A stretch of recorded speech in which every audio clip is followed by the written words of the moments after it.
That's my post reaction to just watching Awakenings.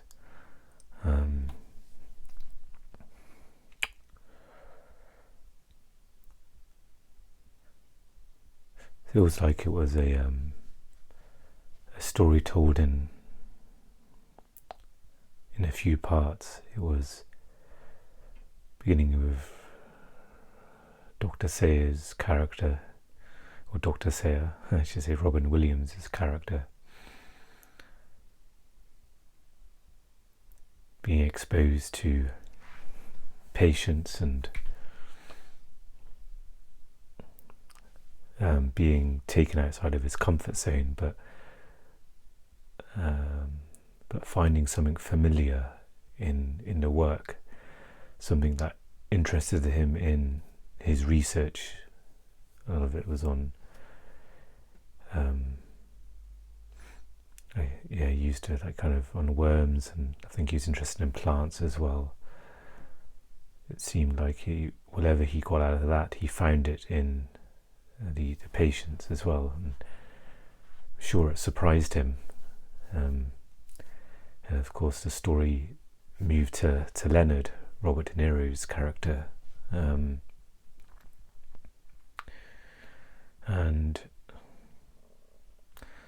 I guess overall it was a sad story. Obviously the arc of him having an awakening. I said at the end of the movie in 1969, the summer of 1969, that's when they had the biggest awakenings, and ever since then it's never been like that. It's only been brief glimpses of it. So kind of see the coming out of the disorder, the neurological disorder, and then sort of slowly returning to it. I didn't think it would, all of the patients with that sort of similar group of conditions would return like Leonard would.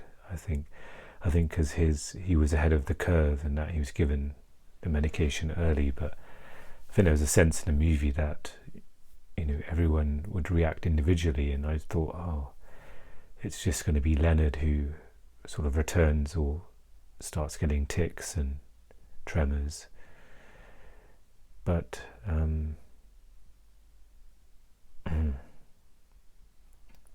yeah, but it was all the patients in the end. But the drug had that same effect. One thing his character did was teach Robin Williams about life, I guess, and it was a great, a nice ending when Robin Williams and with Eleanor, she says bye to him, and you can see she's has been hoping for a long time that something else develops with their connection, because there's a chemistry between them, that Robin Williams is so stuck in some ways. I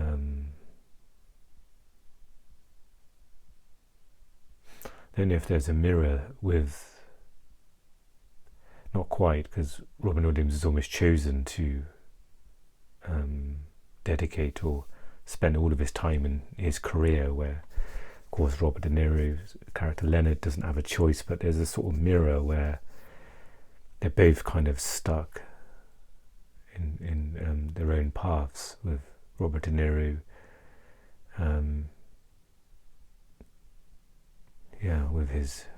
with his body,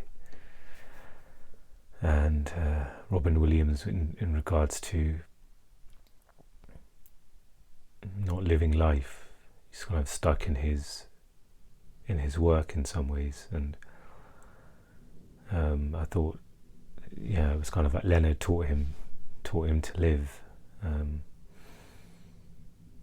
and it was nice to see a different narrative as well. It started off with Leonard, with Dr. Sayer and his journey and connecting with patients, and that first kind of, he drops a pen or a ball in, or he throws it, and there's a kind of a response to it. It's not like a involuntary reflex, it's like a response. And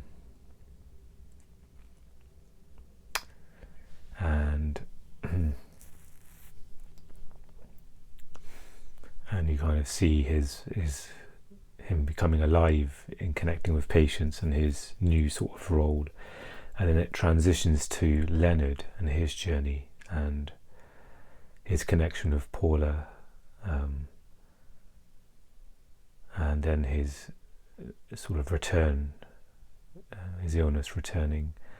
And there was a heartbreaking sort of scene where it was kind of one of his last,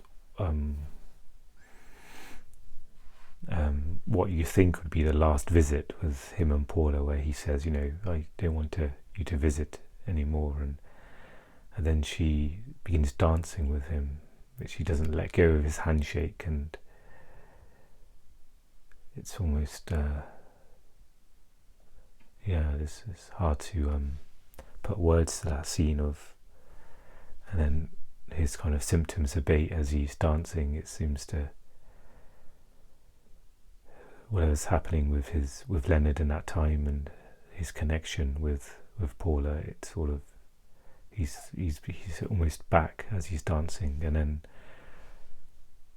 the heartbreaking scene is when Paula kind of returns to the outside world, and Robin goes to the window, and you kind of so wish for him that he could be there by her side, kind of go out with her, and you'd think that they would be sort of together if he was well enough and able to live outside of the hospital. So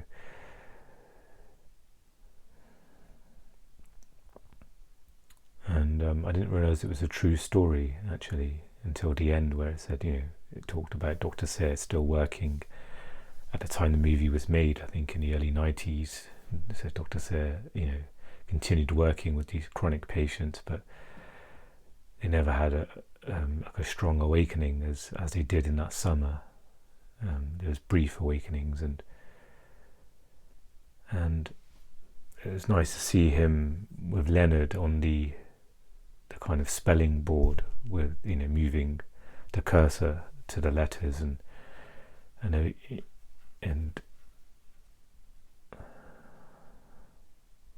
sort of proving that he's still in there.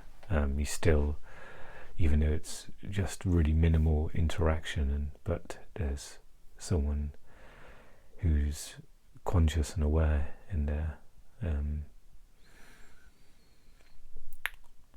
I think overall it's difficult to watch people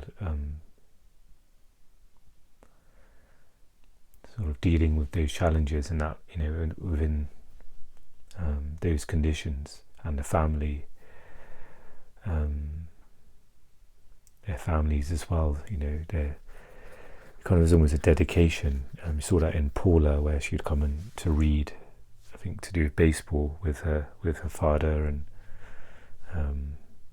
it was a scene I almost forgot to mention, Paula kind of visiting Leonard still and reading to him. That was so it was really heartwarming to see that. That was towards the end, so it seems like they continued their connection.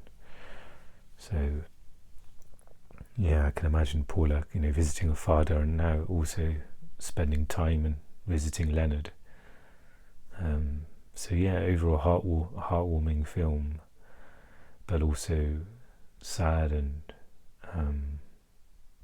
heartbreaking as well.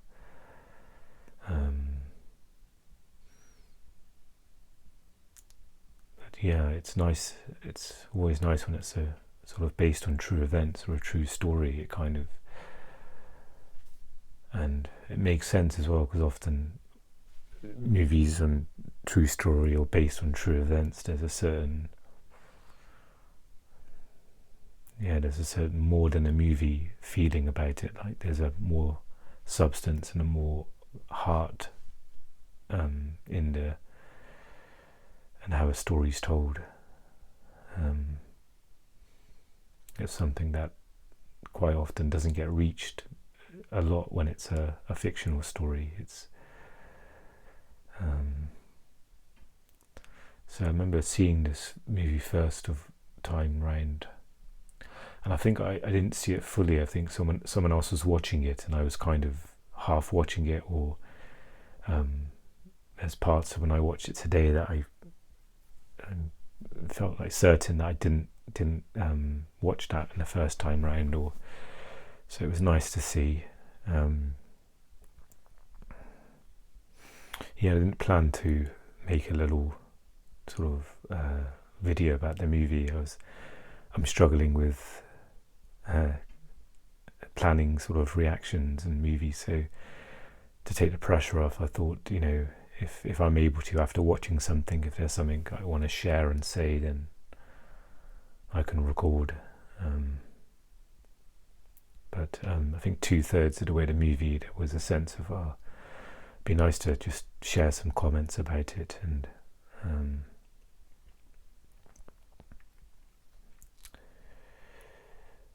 what else to say? Maybe just to comment on Robin Williams and just directing performances. Robin Williams is always such a such a relatable sort of, in this role particular, where he's like kind of a hard-working doctor. He's an inspiration. He's got that like sort of unnerving determination about him, and he's always it's filled with optimism as well, I found. And with this role, it was sort of understated, but that was the character, and it was like there's so much said that wasn't sort of said in dialogue. You could just see in his in his dedication and the way he lived his life. And so it kind of, I think Robin Williams did a really good job in displaying that. And I don't know if Robert De Niro won any awards for this movie, but his, to play that sort of character with that sort of disabling condition was just a great sort of role. And I think it was in this award ceremony to celebrate Robert De Niro. It's kind of a movie film sort of industry company ceremony that they do for all big actors, and they kind of celebrate all their roles. And I think Robert De Niro mentioned something like Awakenings wasn't in the highlight reel, and there's lots of other movies as well. And I think Robin Williams was there to kind of to share, I think, something about the Awakenings. And I think he said like he accidentally punched him or something in the movie. So maybe there's some YouTube like post-movie interviews about it. Maybe it's something to search for to see what actually happened there. But just when Robin Williams was kind of speaking at his award ceremony, there was a sense that they did filmed something special, and I think it was one of the movies, I'm sure there's many for Robert De Niro, that really stuck with him in that role and that type of story. So I'm glad it kind of ended on that sort of note, where those kind of, I can't remember how soon to the end was the scene where Paula was reading to Leonard, but I think it was close towards the end. And then of course seeing Dr. Sayer and Eleanor together, that was really nice, and I'm sure they continued their work together as well. So I'm glad it kind of ended on that note, and it was really nice seeing that again.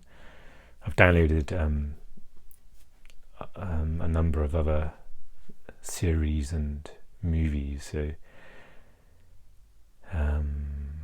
if I feel like giving a little reaction or comment, then I may do as well again. But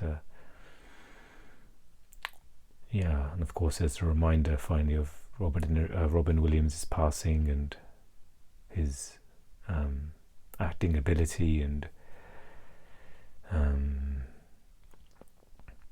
I think some of the roles, now knowing that he was dealing with a lot in his life of mental health, you can almost sort of sense it in some of his roles that's being sort of tapped into a little bit, I find. And same with some other actors who've publicly come out with, I think it's Titus Welliver, when he plays, recently he's playing the Harry Bosch, and I think the same with Keanu Reeves, where they've just, I think there's some publicity and a lot of the tragedy they've been through, and I think a lot of that gets pulled into the role or gets tapped into, and it's almost like impossible not for that not to spill into the role, to kind of tap into that depth of sort of tragedy and pain. And again, it's especially with Titus's role, it's quite a understated sort of current underneath his that comes through in the role. And same with Robin Williams in this movie. I feel like there's so much that subtlety in his role, but it came across in all sort of it's like a in a whole sort of way. It was kind of valuing the subtlety in how he played that role. But yeah, maybe I'll watch some more Robin Williams movies as well. There's always I think I first came across him in Mork and Mindy, I think, when I was kind of young enough for that to be on the TV when watching that. And then I think one of my favourite roles of his is Good Will Hunting. I think it has to be that one. But yeah, anyway, it's my thoughts on Awakenings.